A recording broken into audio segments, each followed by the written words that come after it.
Assalamualaikum warahmatullahi wabarakatuh. Salam, Om Swastiastu, Namo Buddhaya, Salam Kebajikan. Perkenalkan, nama saya Haryo Reswara Wiyaminda Kurniawan dari Universitas Negeri 11 Maret, Surakarta. Saya di sini akan mempresentasikan serta mengajak kalian semua untuk menaati dan menghormati hukum yang ada di Indonesia. Pertama-tama, mari kita lihat, apakah itu hukum? Pengertian hukum adalah sistem yang terpenting dalam pelaksanaan atas rangkaian kekuasaan, kelembagaan, dari bentuk penyalahgunaan kekuasaan dalam bidang politik, ekonomi, dan masyarakat dalam berbagai cara dan tindakan. Sebagai perantara utama dalam hubungan sosial antara masyarakat terhadap kriminalisasi dalam hukum pidana.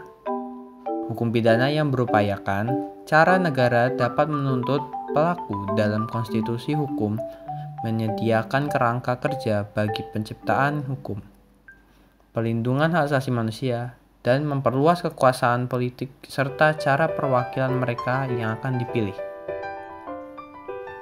Nah, dari pernyataan tadi, kita tahu bahwa hukum itu adalah sistem yang paling penting dalam suatu negara karena tujuan hukum adalah untuk membatasi perilaku masyarakat dan juga mewujudkan keadilan di dalam masyarakat. Nah, setelah kita tahu apa itu hukum, mari kita lihat apa saja sih hukum yang ada di Indonesia. Hukum Perdata Indonesia. Hukum perdata juga disebut sebagai hukum privat. Karena hukum ini bersifat privat atau pribadi, hukum ini akan mengatur segala sesuatu yang berkaitan dengan pribadi warga negara. Contoh hukum perdata di Indonesia diantaranya mengatur kematian, kelahiran, perkawinan, penceraian, harta benda, warisan, hingga badan usaha. Dalam mengatur hukum perdata, diterbitkanlah sebuah kitab yang bernama KUHP, Kitab Undang-Undang Hukum Perdata, yang di dalamnya ada 4 bab. Di antaranya adalah bab 1, menjelaskan tentang hukum perseorangan dan hukum keluarga. Bab 2, menjelaskan tentang hak dan kewajiban yang berkaitan dengan benda. Bab 3, menjelaskan tentang perjanjian. Dan bab keempat, menjelaskan tentang waktu dan pembuktian. Hukum pidana Indonesia. Macam-macam hukum yang kedua adalah hukum pidana Indonesia. Hukum pidana merupakan kebalikan dari perdata. Salah satu perbedaan hukum pidana dan perdata adalah hukum pidana bersifat publik. Hukum ini berkaitan dengan aturan negara, kepentingan umum, kegiatan pemerintahan, dan juga mengurusi tindak pidana. Ada 5 macam hukuman pokok pidana dan 3 hukuman tambahan pidana. Di antaranya, hukuman mati, hukuman penjara, hukuman kurungan, hukuman denda, dan hukuman tutupan. Ada pencabutan hak, penyitaan barang, dan pengumuman putusan hakim.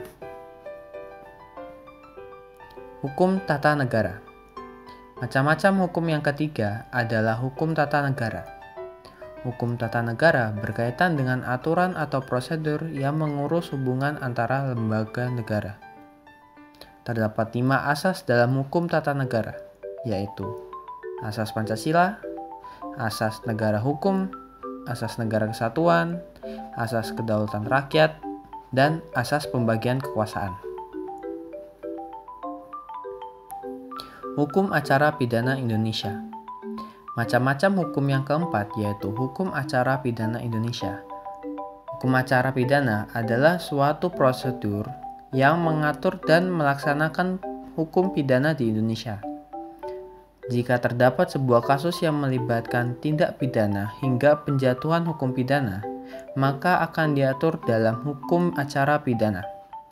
Di dalam hukum ini, memuat tata cara pelaksanaan dan bagaimana cara dijatuhkannya hukum pidana oleh badan pemerintah yang berwenang.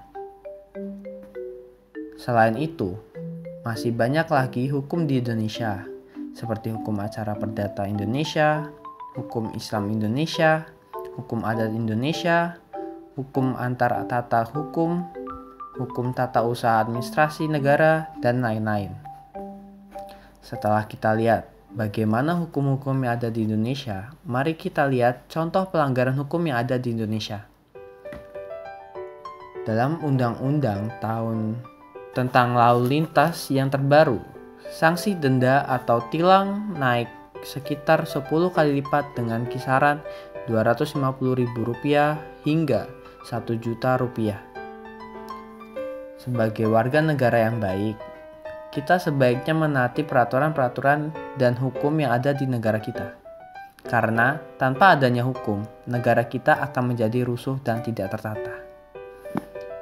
Sekian dari saya. Kalau ada tutur kata yang menyinggung perasaan Anda, saya memohon maaf sebesar-besarnya. Wabillahi taufik wal hidayah. Wassalamualaikum warahmatullahi wabarakatuh.